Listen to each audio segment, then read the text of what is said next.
guys out. That would be awesome. Down there. Is that too uncomfortable? I may need more pillows for my ankles. I'm getting to where I'm, well, I don't want to say old, just admit it, John, you're getting old. Used. I'm getting old, used, abused. Turn this off. So what are you drinking? Pour some. For both? Yeah. Oh, if you want. I'll try just a little bit of it. Yeah, me too. So I do like. How does it pronounce? Petron? Yeah. I do like 2 glasses of wine a week. This is Separate the with agave. dinner. Yeah. Cactus extract. Yeah, it's not. That's plenty. That's plenty. Sorry. I don't drink much, so this is going to be interesting. Oh God. Here we go. But I like tequila. I like mezcal even better. I drink plenty. I can't drink. Well, you grew up. Well, in the Navy. Yeah. Oh yeah. I overdid things, and I haven't been able to drink any hard liquor besides vodka and tequila since then. Whew. I think it was that one night. Anyway.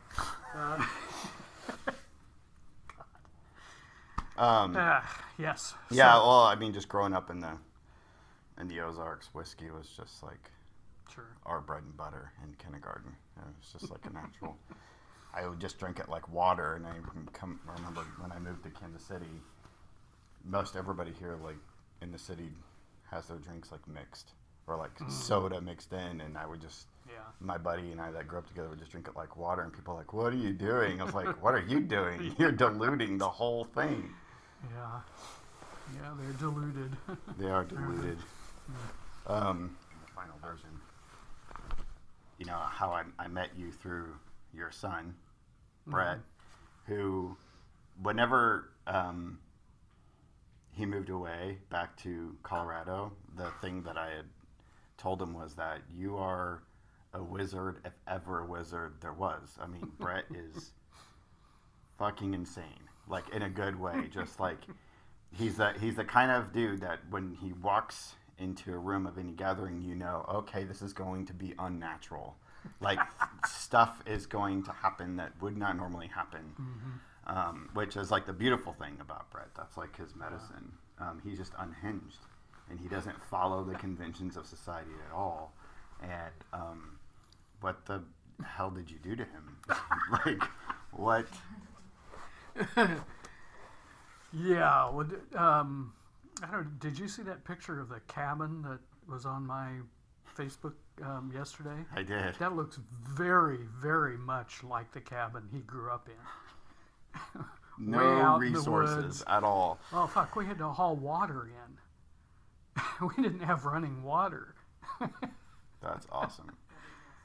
And and of course no TV. We didn't have a telephone for a long time. Finally, the people in the big house up the hill got a phone, and we ran a line down and did a party line thing on it for a while. But yeah, man, he grew up. It's strange. I mean, he took me there. That was one of the more magical experiences in my life when he took you to the cabin? took me to Nederland, and he took me to the area because I think the cabin that is owned by someone else, that land, we did actually sneak on his land.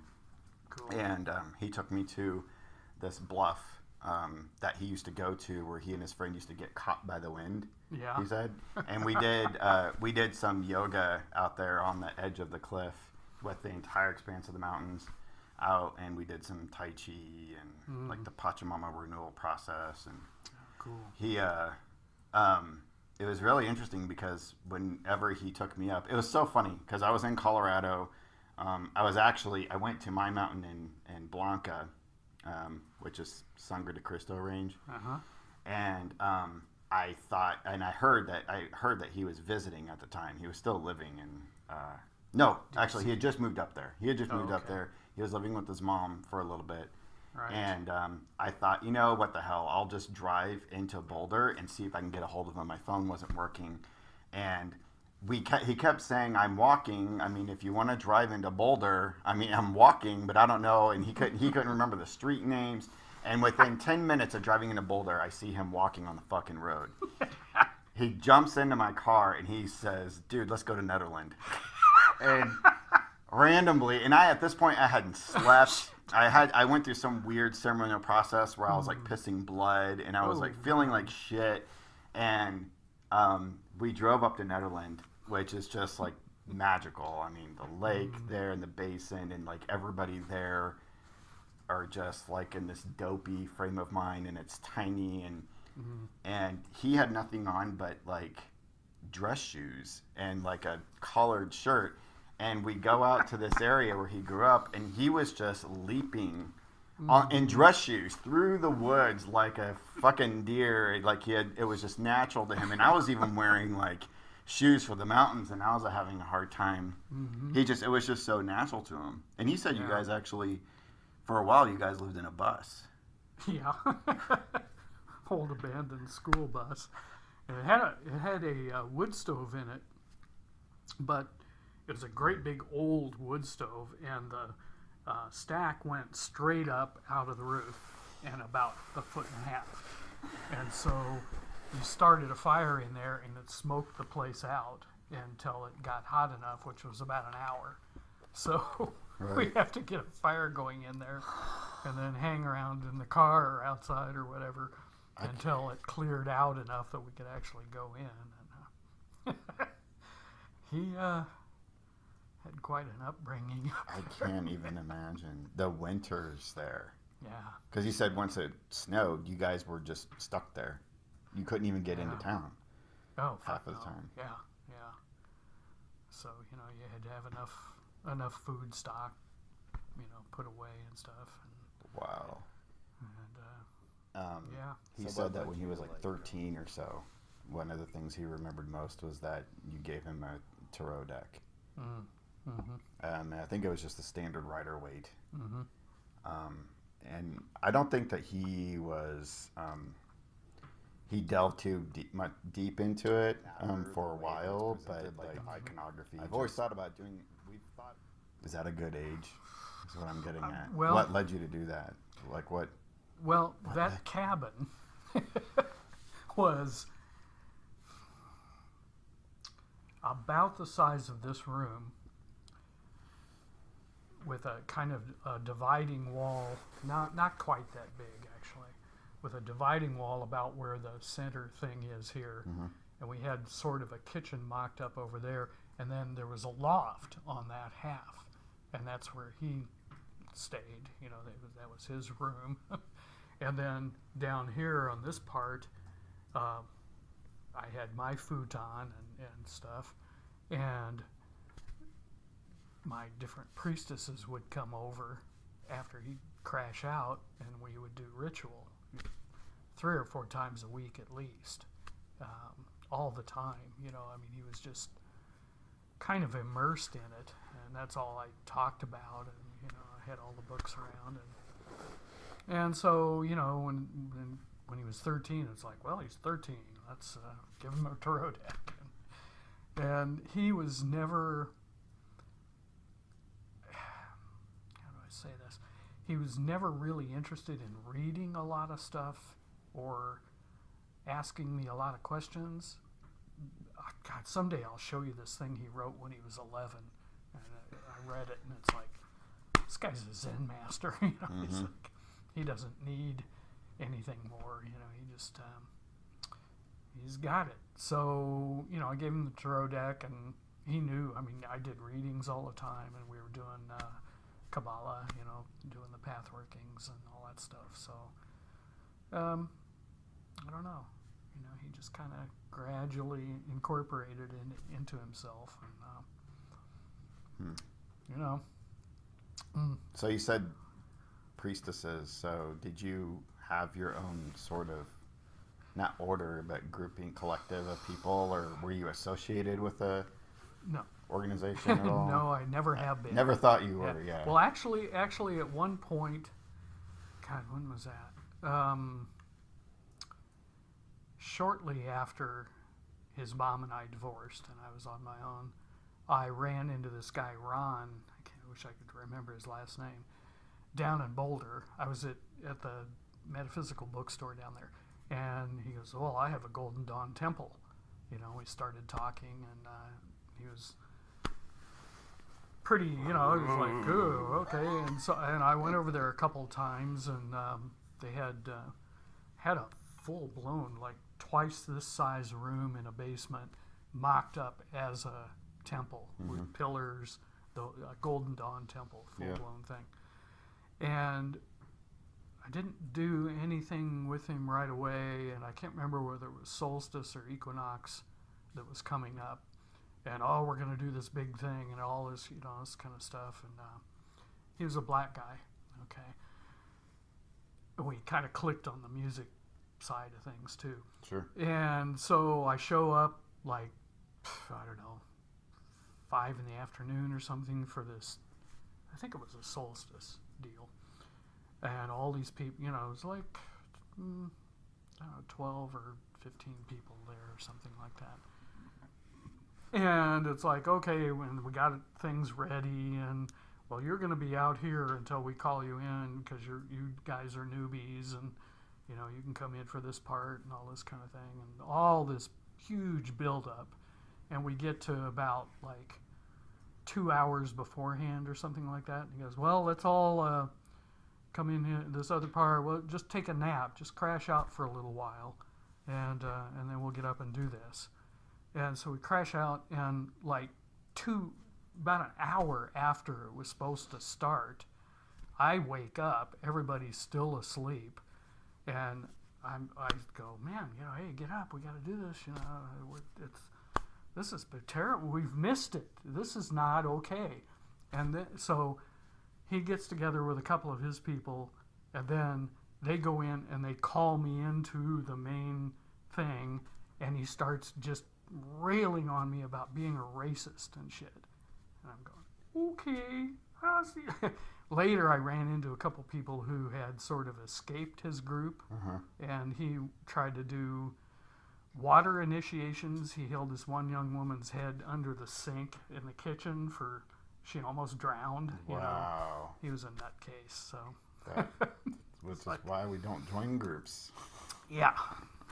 So, and after Brett's mom and I broke up, I was like, okay, I'm not associating with any women who isn't a priestess. Yeah. The hell with this. Yeah. No more muggles. Yeah. And so through the time, various groups of, I think at one point there were 4 of us, 3 women and me, but sometimes just 2 of us, one woman. But and we had this thing where there. Did he ever take you over to Whistler's Cafe up there in Nederland? No. Anyway, little place, and we would have Friday morning breakfast, and we'd all gather in the back room on this big table and have breakfast and talk metaphysics, and I was the only male. Nice. And I don't know how all that worked out, and that's where it's always been like that. And we've done kind of, it's like doing the banishing ritual, middle pillar, that kind of thing as a start. And then after a while we added in the Bija mantra as a beginning, and then just, decided ahead of time what we were going to do for the night, what our intention was and stuff, and kind of free-formed it. But so is this around the time whenever you decided to create a pyramid? Yeah. So from like 87, I did the pyramid thing in 94. So I had already been through the Qabalah once and done various things and been up. I had this spot on the mountain. Did he take you down Magnolia Road or to Eldora? Do you remember? No, doesn't matter. That was a messed up period for me. I'm surprised I even remember any of it. The place in Eldora, I had this place in Eldora, another little tiny cabin, before he came to live with me permanently. And Eldora is, there are 2 canyons that come down off the divide right there and go into this one little meadow And so we had hurricane force winds most of the time. And it would snow, and I had a second floor little loft, sleeping loft with a window, and the drifts would go all the way up to there, and that's how he learned to snowboard, was going out the window and going down there. And when he was a little younger, he would run out when the wind was really big and there were snow drifts. He'd run out into the wind and open his coat, and it would fly him back. Yeah, that's what he said. He would literally jump off the cliff. Yeah. And the wind he would parachute him back onto the cliff. That's the spot he took me to. Okay. And it blew my mind. I was like, you just ran off of this cliff and just trusted the winds to, yeah, man, why not? Sometimes we would just manifest the wind. And I believe that, actually. Yeah. So, anyway, yeah. So you created and I'm going to show a picture of this because I found a picture of you in the pyramid. But so you created this pyramid, not like the side, but a human-sized pyramid. Yeah. To execute the actual purpose for what the pyramids were used for, which was an initiatory gateway. Yeah. I'm from Missouri. Show me. There's all these stories about how they put them in the pyramid for 3 days, and okay, let's see. Yeah. Let's build one. So what happened? Yeah. Tell us. Do you mind? No, that's the primary priestess at the time, Ruthie, was way into this guy. I can't remember his name, but the books were the Lion Path books or something, and he had this whole thing where all these alignments, galactic alignments and all this kind of stuff kind of lined up with Egyptian things. She was real into that. And summer solstice was coming, and it happened to be there were 3 of these major alignments right there, coming up onto summer solstice. So we decided to do this thing, and so I think I dug the pit before the 3 days start. Anyway, we dug down about 2 feet into the ground, and it was 8 foot by 8 foot structure. And then for 3 days, I started fasting, just water. And we went out there and cut down standing dead aspen and lashed them together in the pyramid shape, and then got tarps to put around it and everything. And then on the 3rd night, the night before solstice, Ruthie put me in there we had passages from the Egyptian, what's called the Egyptian Book of the Dead, and she read that stuff. And Budge's interpretation, hopefully. Yeah, a little modified from that, but yeah, pretty much. And I tried to go into trance for 3 days and 3 nights, and didn't make it. But I was in and out. I mean, wasn't able to hold deep trance for that whole time. But how long did you last? Well, I mean, it kind of went in and out. I have a write-up that actually I had friends. There was a tent there nearby, and I had friends come and kind of watch over the space and just check in on me every once in a while and everything.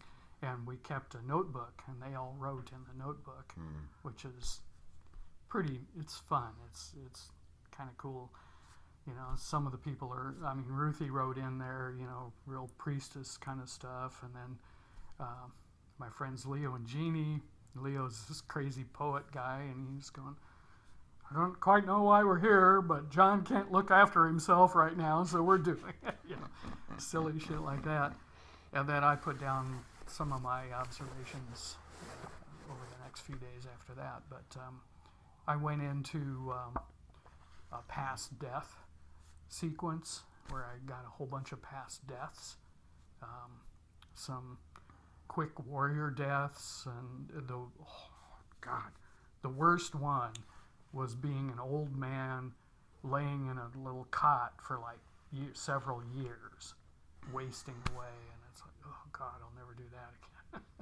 But and then you felt that, like you were I re-experiencing these experiences. Yeah. And so what do you make of that? Do you think that was like a literal, like you experiencing that, or you're tapping into some, doesn't matter? Does it even matter? At this point, I know for a fact that I have no clue. That's a good answer. That's a good answer. Reincarnation, man. Yeah. You know, I got a chance to go to Dalai Lama teachings 3 different times. Mm-hmm. And one of them, at the end, 2 of them were 3-day and one was a 5-day. And on the last day at the end of it, he has people send up questions and he reads and answers some of them. And somebody asked him, oh, what was it like last time you were Dalai Lama? And he said, he went into this explanation of how that's not a correct understanding of things. It's more like there is this universal flow that is Dalai Lama, and this energy pattern went into that flow for this period of time. Mm-hmm. And so it's not exactly this, personality. Literal personality that's sequentially, right. Yeah, definitely.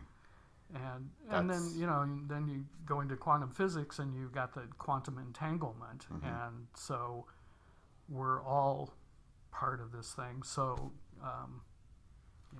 it's like the warrior getting his head chopped off is all warriors getting their head chopped off that have ever been, and that kind of thing. That's the way I feel, when people talk about that they are experiencing being, Joan of Arc or White Buffalo Cattleman or whatever. It's just that you're just tapping into something that everybody can tap into, because we all are that. Like, there's no, to speak of like Buddhist teachings, my understanding, and I don't know where this came from, but just of my study of it, is like that reincarnation has to also do with like their concept of time. There really is no past or future, and rebirthing from one life into another is just the process of your cells dying and reforming. Like, everything's kind of really just happening at once right now. We just understand it in this linear didactic framework. Mm-hmm. Yeah. So our brains don't crack, I guess.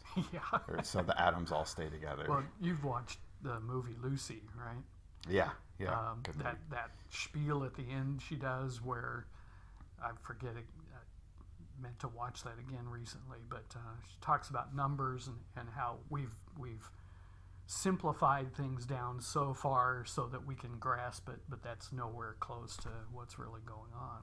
It's absolutely. I love the tantric phrase, the sacred tremor. Yes. Yeah. And I kind of see that as this like holographic fractal thing.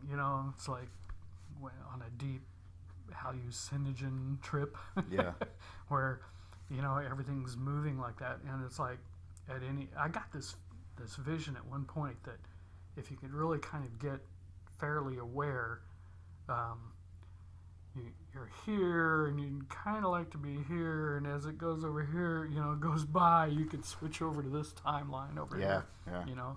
Or maybe not timeline, but slightly different thing, like in Zelazny's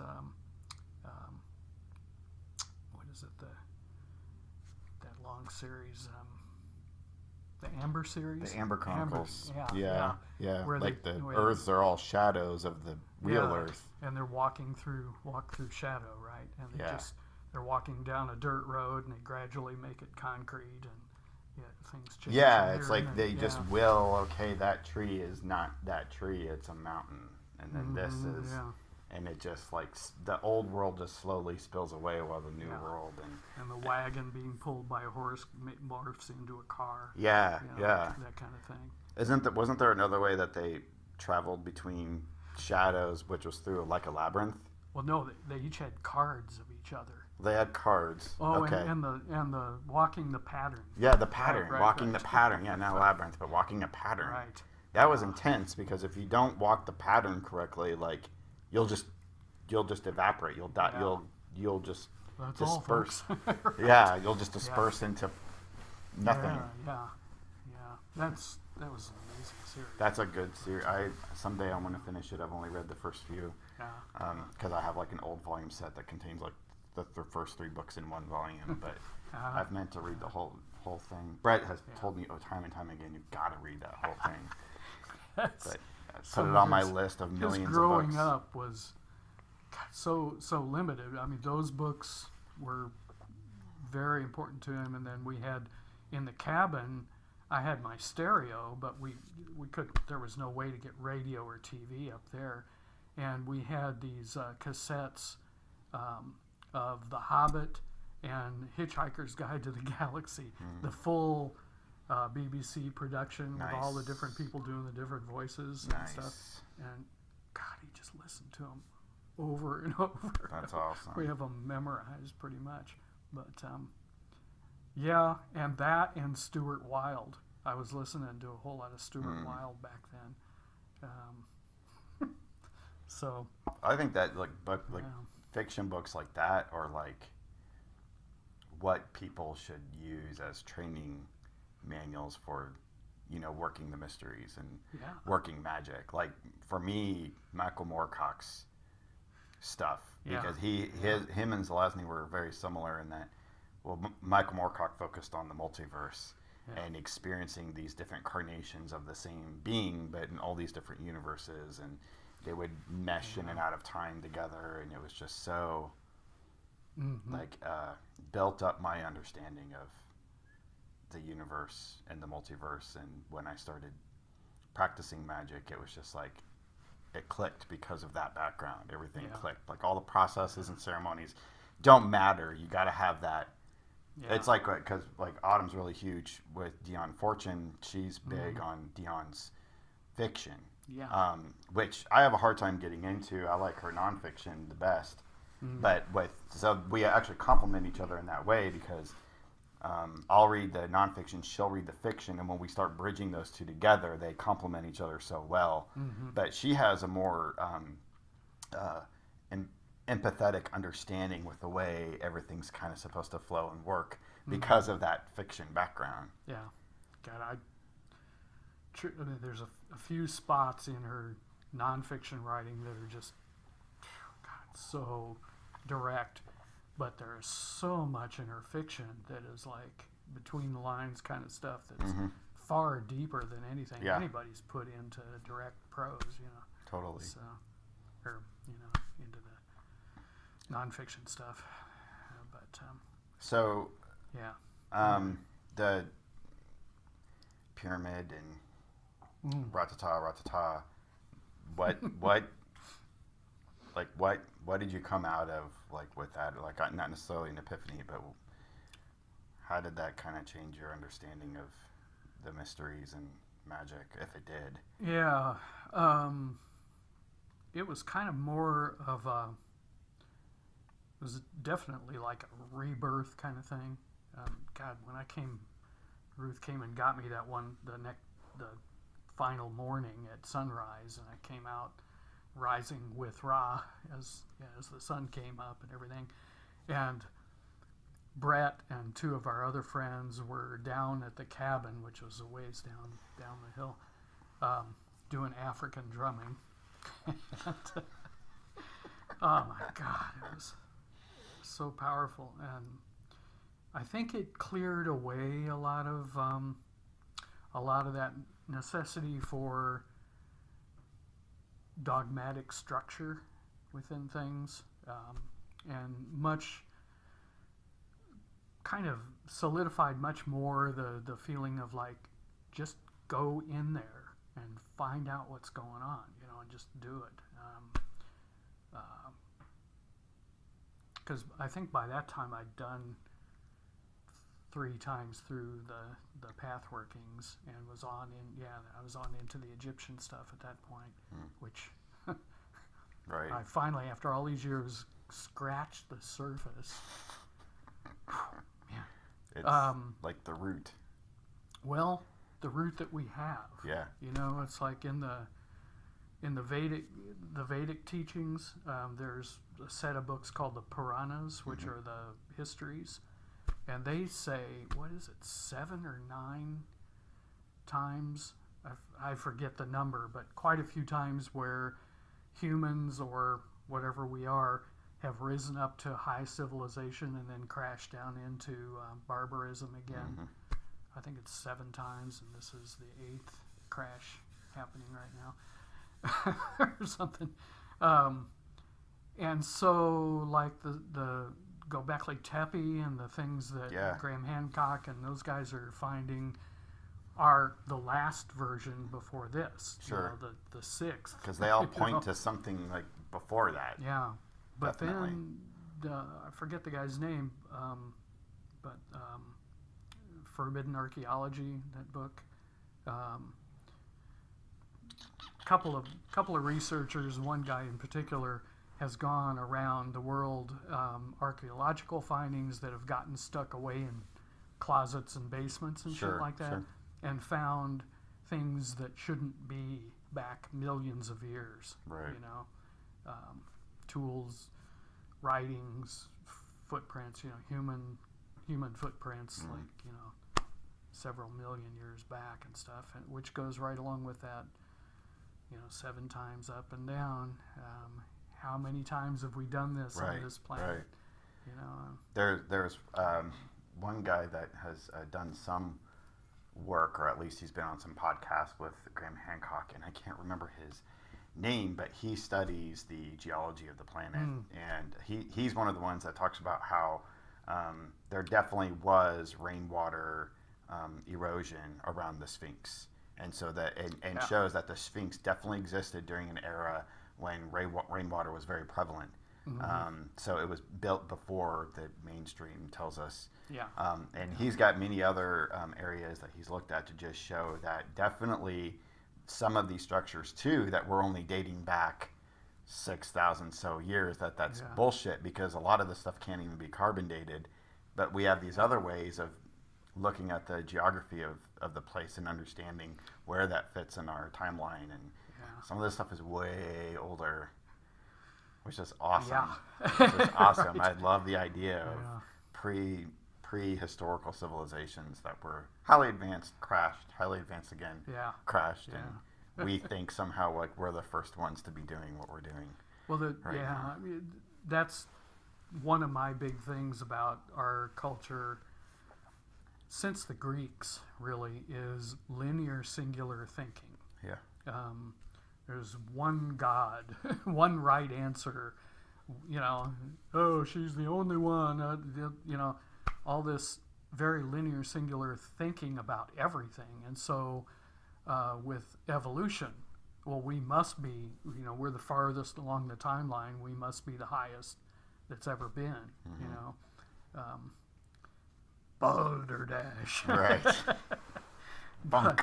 Old bunk. Right. Yeah, I mean, right in Seti the First's temple, not his tomb, but in his temple, there's a hallway, long hallway, with carvings on both sides of the hallway. On one side is the pharaoh's names with the number of years that they reigned.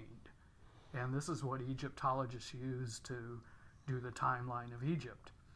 On the other side are the guys that came before that and the number of years they reigned. And they ignore that as total myth. And, you know, no, that can't be. Because it goes back to about 36 to 38,000 BC.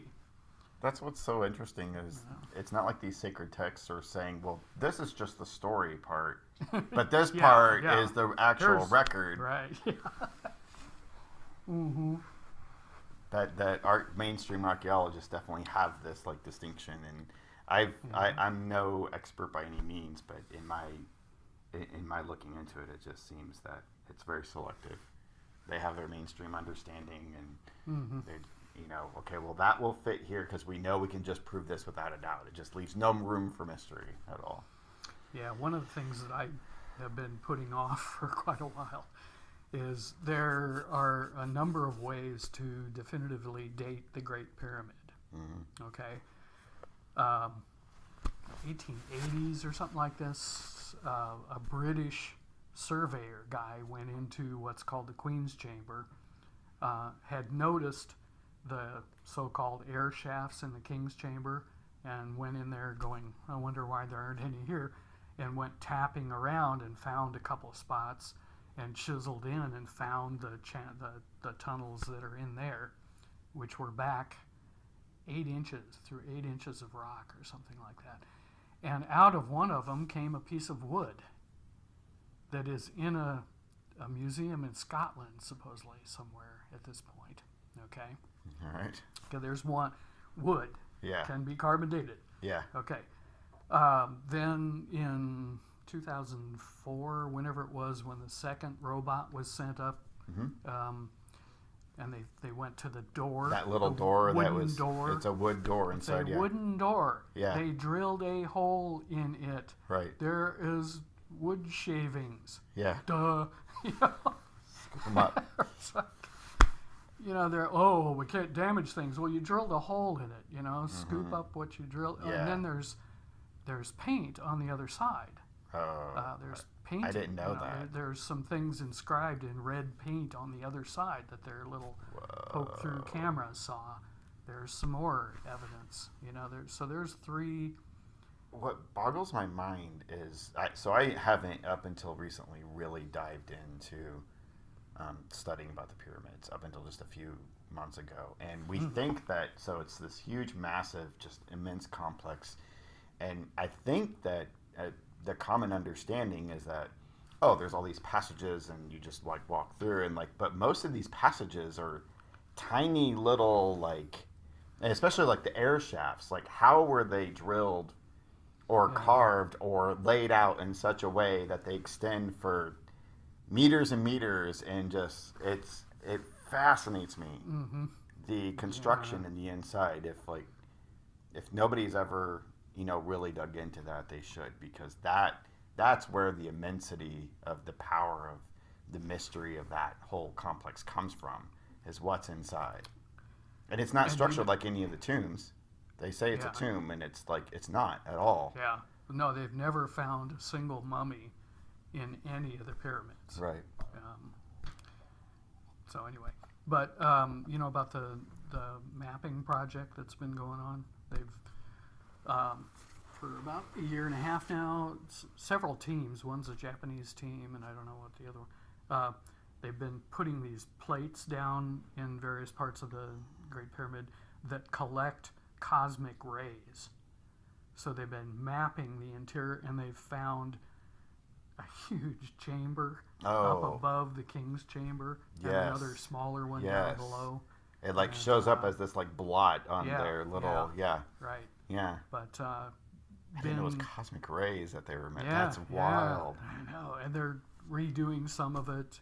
They've double blinded it and everything. 2 different teams have gotten the same results and from different places in the pyramid.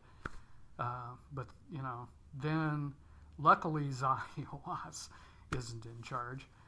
Not anymore? Well, he's weaseled his way back in somewhat, but he's not really in charge of anything anymore. He just put out that damn new book Yeah. about the pyramids. That's like all bullshit. It's just like elementary school.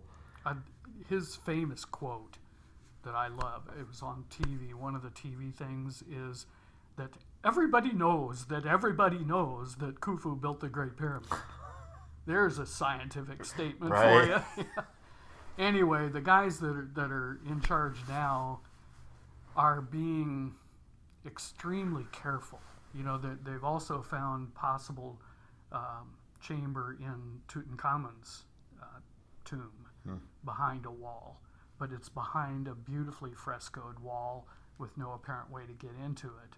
And that's been known for several years now, and they're debating over and over and over, you know, what do we do? You know, we're not going to destroy this wall. how do we find out, you know? So luckily, the people that are doing this aren't going to just go blasting their way. Well, let's go see what's up there. Right. Yeah. But at the same time, it could take, you know, several more years for them to figure out a way to find it. And by that time, technology might advance to where we can actually see what's in there without having to ruin anything. Right.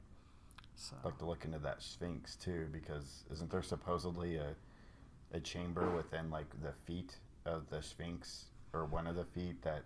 It's an old myth. Yeah, it's been written about like me some myths. through you know, way back and that kind of thing. And there's a hole in its head. You know about the hole in the head? No, I don't. There's really old pictures with, you know, here's the Sphinx's head, and there's this hole in the top, and this guy standing like, you know, waist deep in this hole. Pictures of, hi, how you doing? And it's been cemented over since then.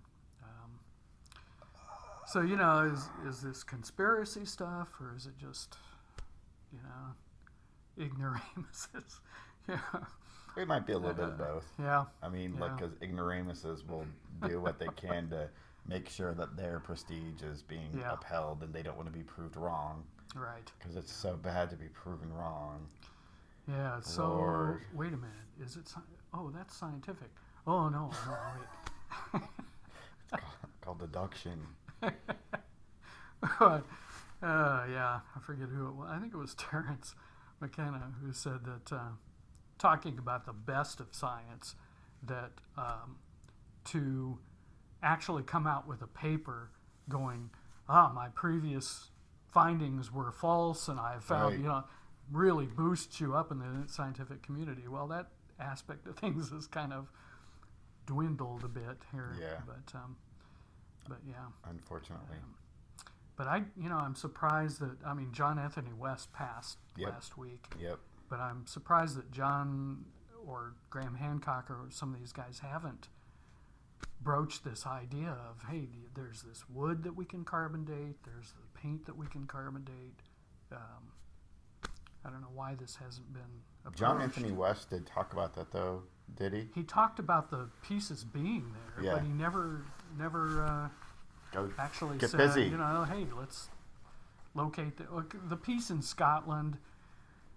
It's too far removed now. Why Scotland? Who knows? Well, the surveyor, I think, was Scottish. That broke into it. And it's too far removed now. You know, is this the real piece of wood that came out of there or not? That's too much. The real one's probably sitting in someone's vault, or. Well, I mean, it might be, but you could carbon date it, and you couldn't trust the results, right? Because you're that not doesn't sure necessarily mean the stones were, or what? That piece of wood, you carbon date that, and you could carbon date it, but is that the real piece that came out? Okay. But the shavings from drilling through the hole and the paint up there, because that's still there, unmistakable. Yeah.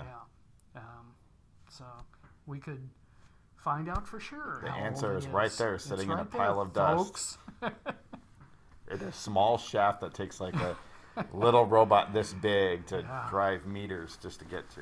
Yeah, and then there's another door past that, and they don't come out at the outside of the pyramid like the King's Chambers ones do.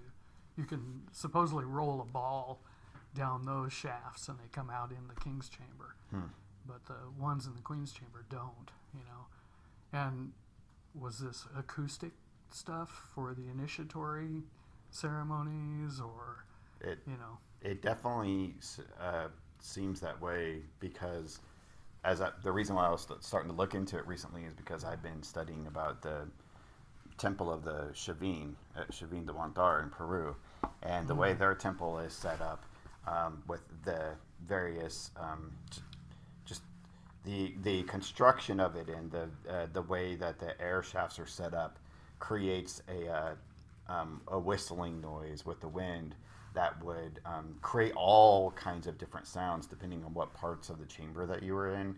And the priests would come in with conch shells and add to that. So when it's basically an underground, well, almost underground maze that they would drink the medicine of the San Pedro cactus at night. They would go into the dark and wander in the dark in the maze until you found this great statue called Lanson, which was like their god being, their god form, maybe. But that while the initiate was in there, the acoustics of the place and the way it was constructed just added to the experience. Sure. And it just sounds like, you know, the Great Temple was very similar in that regard. Can you imagine? I mean, it blows my mind. You know, I did that little silly thing with my pyramid up in the mountains. Can you imagine what it would have been like to do some sort of initiation in a structure like that after years of preparation? Yeah. And a whole society that values these myths and lives by that pretty much. And God, oh my God, that, you know, the folks that came out of that, they're well, supposedly Plato even yeah. went to Egypt and spent years, and that was part of many of the training of the philosophers. That Egypt was their place to go, Sure. and the priests would put them through the initiation ceremonies through the temple, and you get people like that. That's like what kind of people do you get? Hooligans. I mean, you know, is what they are. Yeah, definitely. You get hooligans. I mean, I've been lucky to be in the presence of the Dalai Lama, and he's an amazing guy. But can you imagine a bunch of them running a place like that? Oh my God! And not just Egypt. You know, like you say, you know, South America, India, so many places around the world. And, you know, we're finding the places in Turkey and even Russia and stuff now. And they're all similar. The construction is all similar. The numbers of the actual numbers of how different things have been built, and like maybe the number of steps leading to certain chambers and the dimensions of those chambers all like actually correspond with one another. Astrological lineups. Yeah, it's just it's crazy that that mainstream isn't at least acknowledging, whoa, there had to have been some kind of global connection here. Something going on there, folks. Something. It's astounding. God. Yeah, that's amazing. So, I want to fast forward a little bit. So, my book that's coming out this year, Shamanic Qabalah from Llewellyn, which has been an amazing feat to try to accomplish. Started really because of you, because Autumn and I were having a ceremony, a Day of the Dead ceremony, and I wrote this in the introduction of the book, like your character in it of this mischievous devil that came and thwarted our plans of what we wanted to do with our lives. And the reason why I bring this up in terms of the pyramid, because you were talking about how there's an aspect of you that was less about just like reading and studying these ceremonies and initiations, but just jumping forward and doing it. So we have you over one night for what we thought was a Day of the Dead ceremony, and thought, you know, would you like to come talk about Day of the Dead? And of course you didn't. You show up in this massive, crazy ass like leather trench coat, and you're like smiling like the devil with these like two witches following you, or priestesses, and you have a stack of Dion Fortune and the Yoga Spanda Karika in your little hand, and you sit down and you just start talking about like the boundaries of consciousness like fizzling away, and but it really had nothing to do with Day of the Dead, which was awesome, and it got everybody excited, but somehow in that conversation things led into talking about the Kabbalah and the process of doing the initiation of the Tree of Life in Kabbalah, which is called pathworking, and somehow in that conversation, like I had been studying Qabalah since I first was really getting into magic, which was like right out of high school. But I'd always studied magic, but I never thought I could broach that Qabalah. It just seemed like this untouched territory.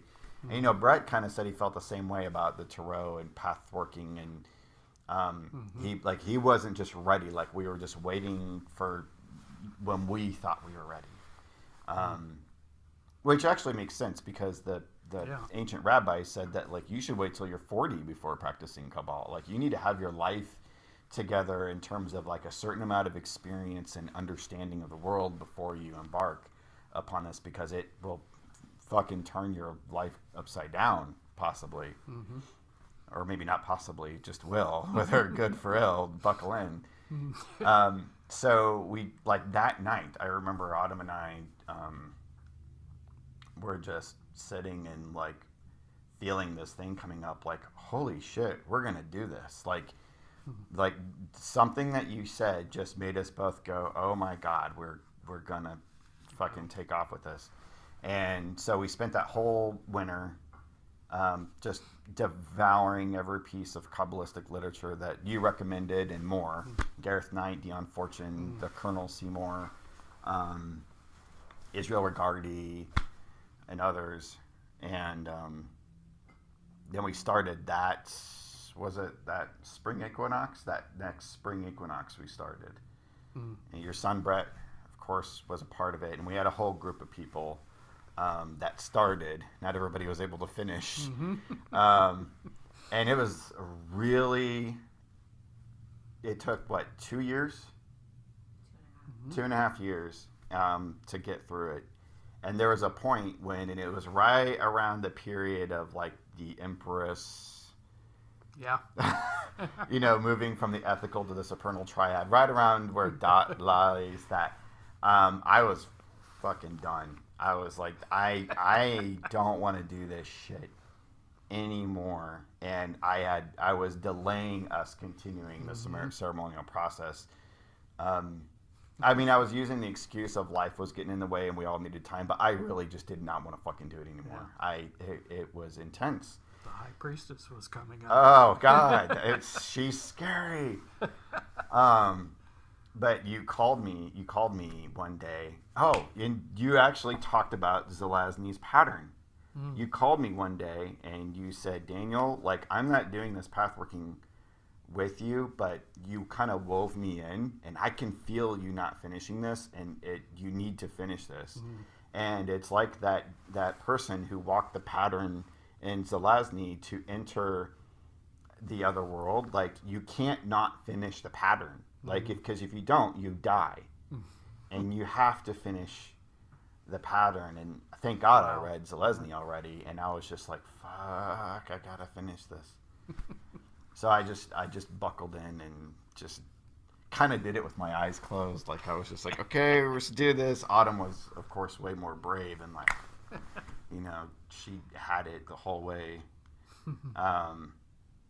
But so it led to like everything that, you know, that whole experience led to the creation of this book, which was less like about our experience, because that's so personal and so like, how do you write about it? You know, you can't write about that stuff unless it's just through poetry or jazz or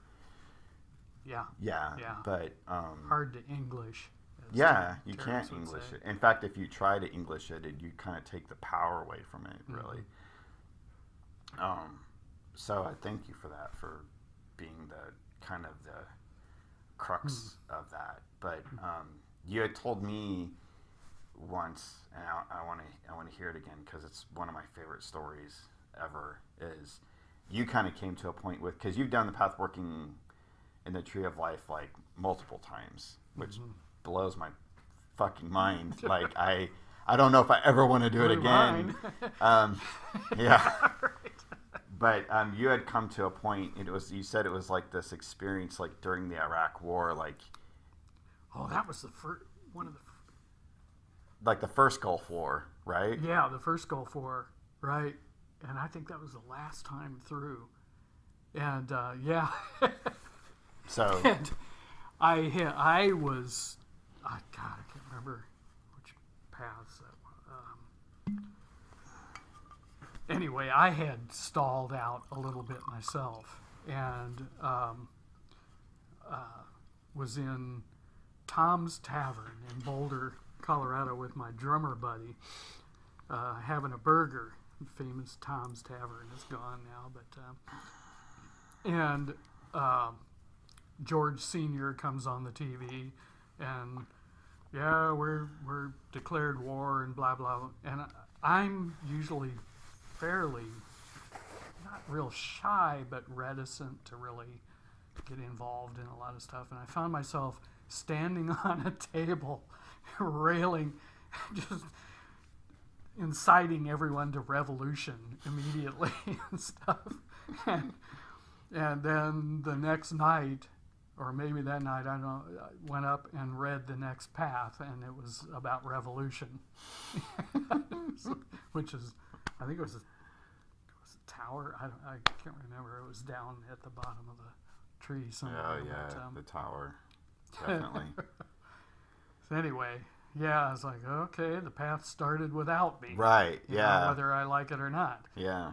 So That, I think that's yeah. one reason why because I found a hard time with it because I don't think you've ever been in hardcore ceremony with me. I mean, I think we've been to a few things together, but when I facilitate, I'm very militant.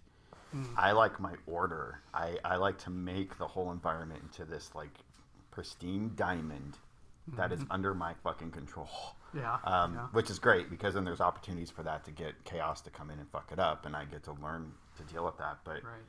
that's what I think I found so hard with the path working is that it was going to happen to me whether or not I liked it or not. Whether you participated or not. Yeah, right. and it was really hard for my ego to deal with. Yeah. And Yeah, there's an old Chinese saying, I think, or Zen saying, better to not start the path, but if you start, finish quickly. get fucking through that shit, man. Yeah. Absolutely. Did I don't know if you ever Autumn found a really great way, and I think it was through Ted Andrews' book, of using your birth date to find out like what your path was for your life. You're the hermit. Yeah. You're the hermit, and Autumn was Wheel of Fortune, which was perfect, and mine was the Hanged Man, which was very perfectly balanced. trust. Yeah, we're perfectly Yeah, balanced, her right. and I, on that. Cause, Mm-hmm. yep. Because I'm right under Qabalah, the column of severity, and you're right under Chesed, under the column of mercy. And so, like, that was interesting, too, to go through with my partner and to have us both be on polar opposites of the two pillars of mercy and severity, the exact alignment with one another. Yeah. And to deal with that sort of, and what's interesting is she's more on the masculine pillar and I'm more on the feminine. And to, I mean, I still think we're like reconciling a lot of. Well, you know what Dion says about that, about the masculine and feminine aspects, is as you go up the planes, the etheric and the astral and on up, you continually switch polarities like that. So being, say, masculine on the physical plane, then in ceremony, then the other person in the group that's like more passive and that kind of thing in normal life is going to be the catalyst in the ceremony. Yep. And on up the paths like that. I think we found that we experiment with that in our lives and in ceremony, because that, I think the path working really opened us up to be able to understand that dynamic. I'm not just always the masculine presence. She's not always just the feminine. And so we got to really have that interplay. It was really cool. There's that incredible section. Well, there's a whole book of Dion's called The Circuit of Force, but there's the chapter in Training and Work of an Initiate, I think, or Applied Magic. Love that book.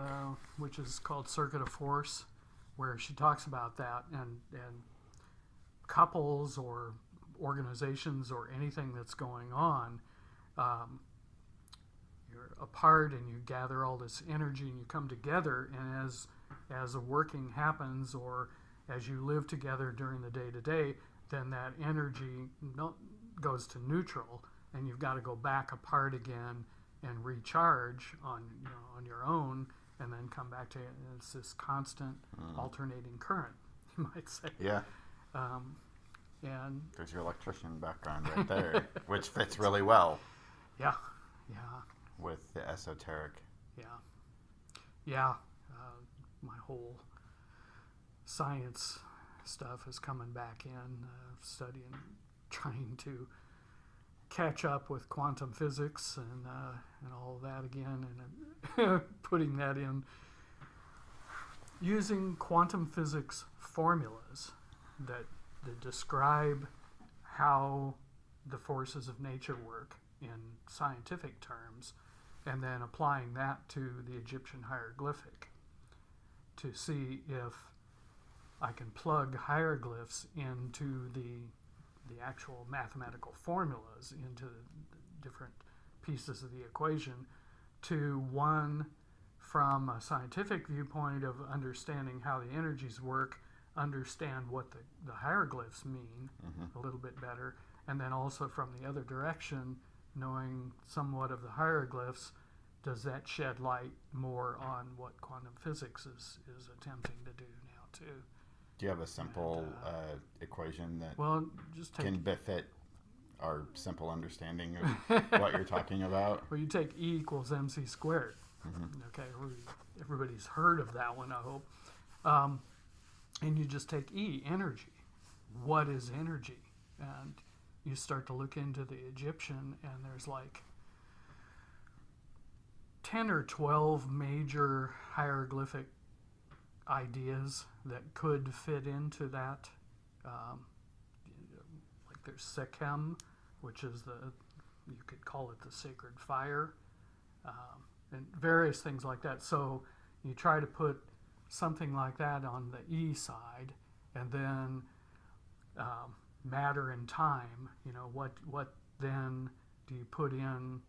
Do you take the Egyptian idea of just like the word is aufu, the physical matter, or actually mass in physics is you measure that in energetic terms, not weight.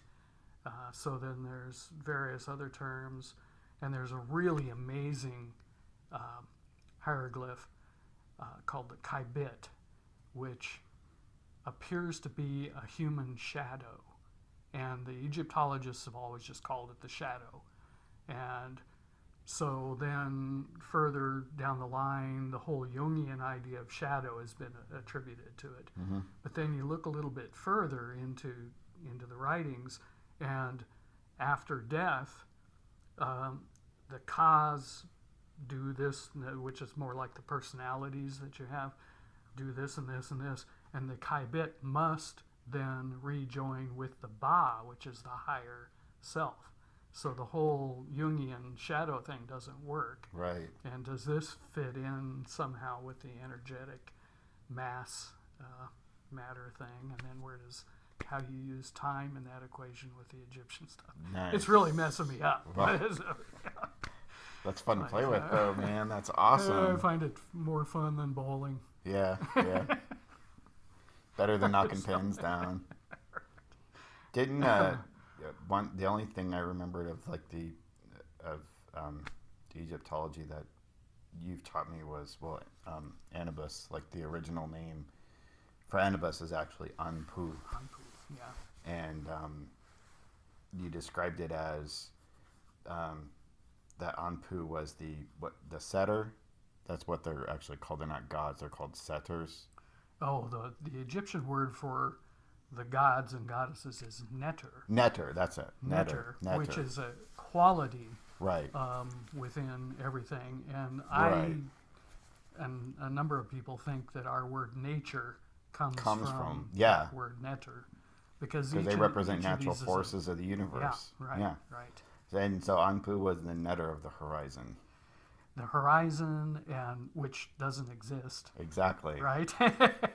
It's a bridge between two worlds, Yeah. but you can never get to it. Yeah. You can never touch the horizon, Right. which Yeah. just blows my mind. I love that concept. Yeah, yeah. No, the whole guy just scratched the surface. Egyptian, the whole thing is just so mind blowing. Like there's the way the language was constructed, the whole language. I think there's a word ak, which I wish I could write this out for you, but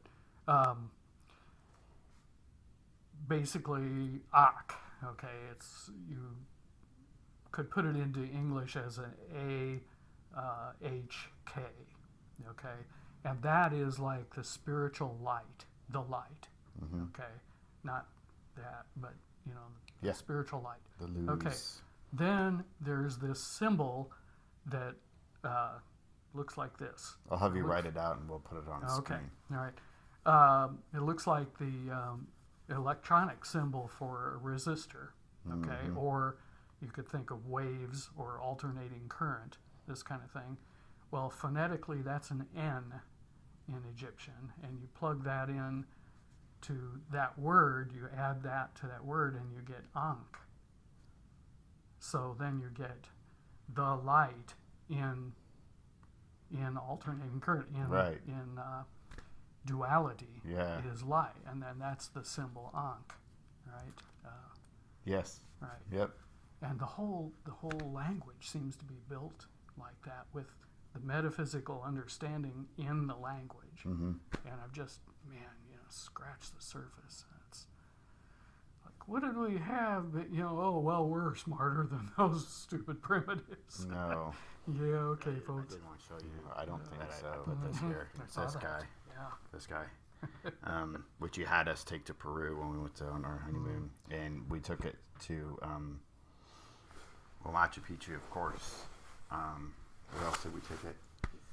Pisac, the Ollantaytambo, Ooh, wow. Aguas Calientes, the Moon Temple. There's a Moon Temple outside of Lascar, which is not too far from Urubamba. And there's our guide took us, and it's off the beaten path. Like literally, there's no tourists that go there, and you literally walk down these train tracks for a few meters, and you climb up this set of like terraces. There's terraces everywhere, but the set of stairs that just goes right through the middle of these terraces forever. I mean, the longest climb, and the temple is set up in a way where it's like they took two whole parts of the mountain and said, okay, we're going to fold you together like this to make a perfect pyramid. And there's some people that have measured it, that it's the exact dimensions of the Giza pyramid. Oh my God. The angle. Yeah. And it's like just mountain halves come together. And inside of it is this construct that is like this tricana carved in this type of stone that doesn't seem like it's native there. Like they brought it in, and you have to kneel down and put your hands on these slabs before entering. And then there's this portal carved out. You may have seen some of the stuff from Peru since you're into archaeology. There's like they have a lot of portal doorways where it's just inset like a foot or so into, and this was like one of them, and it was powerful place. Like an Egyptian false door. Yes, What they call a false door. yeah. Because I've seen pictures where Egypt has like the exact same thing that Peru has in that regard, and we did some ceremony there, with that there, and never, because you gave it to us and you said that if it is called to go wherever or be left there, just wherever it's called to go, this weird Egyptian thing that is like, I don't even know what to describe that. But it never got called to be left anywhere. We took it everywhere, even when it was just we had tiny little backpacks and we're trailing up a mountain. Apu Pumahuanca. I think we took it to Apu Pumahuanca. And of course, Cusco is with us in Cusco. And we took it with us when we went to the Coricancha, which was the golden temple of the Inca, their central ceremonial complex. And, and Sacsayhuaman, their major, huge fortress, which was the biggest block, monolithic blocks I think I've ever seen in my life. But we asked everywhere we went, is it supposed to stay here, or do we it's come back with us? So we've kind of had it sitting on our altars over there, and I don't know if you want to. No, I think it should stay with you guys. Okay. Yeah. It's a power punch. Yeah. It's a gut punch, sort of arte, that's for sure. Yeah. So tell me some of the things. But I think our most interesting experience was, and I almost didn't even want to go to or to Machu Picchu because everybody goes to Machu Picchu, right? It's like, whatever. But it's like, okay, we're there, we'll do it. We'll do the Machu Picchu trip, and blown away. Fucking blown away. And what made our Machu Picchu experience like absolutely memorable was not just being there, but when we got to Aguas Calientes, which is the little jungle town. And I didn't realize Machu Picchu is actually lower elevation than Cusco because it's actually in the jungle. Wow. So when you take the train out there, you're in these higher elevation areas, which I love those areas. Yeah. And then you're slowly eking into the jungle. And you start seeing all these like jungle people and their shacks that are waving at the train as it goes by. It's like really wild. And in and you follow the river going to Aguas Calientes, which is the little jungle town there, and it was rainy, and the night we got there, and that was the one time that we just splurged on a hotel because it was our honeymoon. So we got a really nice hotel when we were there, but it was fucking election night. Oh God. And it was the only place we stayed in that had television. Oh no. And so we're there, and we're going to go to Machu Picchu the next day. And when you go to Machu Picchu, like, it's such a huge tourist attraction that in order to get on the bus to get up there before the heaviest of crowds, like, you got to get up like early, like before the sun rises to get in line for the buses. Something like 6,000 people go through there every single day. 6,000 a day. It's like 4,000 and then 6,000 on like high, holiday. Yeah. Traffic. Insane. Every day. They're actually starting to like cut it down. Like they're starting to limit the amount of tourists that come through because it's just weighing on the place. And you can only stay up for a certain period of time too, like 4 hours or something. Yeah, you can't stay up very long. Wow. So it was election night, and we had a TV in our room, and we had our wonderful evening. But then Adam went to sleep, but I just couldn't help but just keep watching and watching how, either way, I was already feeling dread because I voted third party. I voted Jill Stein because that's the party platform that I could not ethically vote for any other option. To me, it's not the lesser of two evils. It's just same broken system or something new. And what can I at least go into the ethers with when I die, knowing that I voted my conscience? Not just because I don't want a belligerent toad over a warmongering, corporate, whatever. So just watching this throughout the night, like late into the night, how it's like, okay, well, Trump's not going to win. And at least it's like, it's going to just be more of the same bullshit, and maybe we can change things. And then watching it start tanking throughout the night, and how like Trump's numbers started, like the point where his numbers started rising, and we get up in the morning, and this is our fucking honeymoon, okay? We get up in the morning, we go to breakfast, and then I tell Autumn that Trump won. And she starts crying. I mean, it's just like it's our honeymoon, and she's like crying, and I'm like, oh man, this is a shitty. I could feel the shift in consciousness that happened. Really strong. Everything shifted. It was like we went into an alternate reality. Yeah. I couldn't wrap my brain around it. Yeah. What? Yeah, people were in shock. For, Yeah. Oh, it was Yeah. crazy. So this was that. Then that morning we get the results. We go to Machu Picchu. Mm. We climbed the mountain to Machu Picchu. We took a bus. We didn't climb. But to have that dread, that kind of, oh my fucking God, our world is now and like we are fucked. And then to be in literally the most beautiful place I've ever experienced in my life. It really truly is.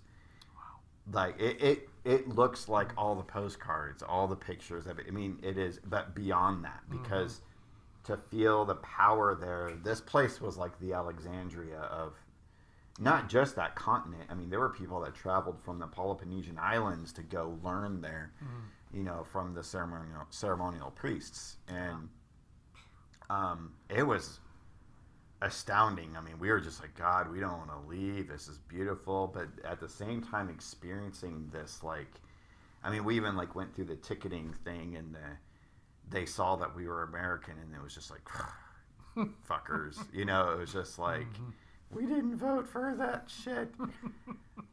So we go through the whole complex. We have this praying, doing ceremony for the world. And we there's this like cafe at the end when you come out, and we go, and everyone in Peru serves alcohol, so there's alcohol, and I'm like, God, I need a couple drinks. The beer there's a beer there called Cusqueño, which is like the best golden lager ever in the that's all I drank when I was there. The chicha is like, ugh, I did not like the chicha, the corn beer that the natives drink. But so we order a couple beers, and we're like, okay, where are we gonna sit? And everybody's all just like, you know, we're in Machu Picchu, and then there's like this one bar at the very back with all these people with their shoulders slumped, and we're like, those are the Americans. There's the Americans. There's the Americans. Like, let's go sit. And sure enough, it was all Americans looking at their phones going, oh my God, we lost the House. Oh my God, we lost the Senate. Like, we lost everything last night. And it was just like, whoa. But it did, like, surprisingly enough, it did not ruin our experience. And, you know, so there's something to be said. I've always been a big proponent of, because when I practice my shamanic stuff, and specifically my Pachacuti stuff, it's mine. It's here. It's this land. I don't need, you know, I'm a big proponent of, you don't need to travel to another location to find the sacredness of where you are, even if you live in an apartment in the middle of the city. But there is something to be said for how the collective consciousness of the people that live in an area and how they interact with the world around them. Sure. And how it really changes. Like, we're very just only science-based with no mystical qualities. We're, in a sense, we're very atheistic in this society. Even if you're Christian, or even if you're semi-religious, you're like, it's still a very, we don't see that this carpet or these glasses have like a consciousness to them at all. And even the people, the modern people that live in the city, or I wouldn't call Urubamba the city, but the township, but it's a modern place. You can go get Wi-Fi in certain areas and stuff. There's this consciousness of the people that live there.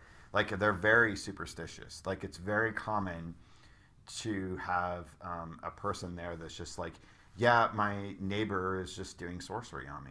My neighbor's doing sorcery, and I need to get a curandero to combat that sorcery. And oh yeah, see, they killed my dog the other day and slit its throat open and wiped blood on the wall of my, because they all have walls in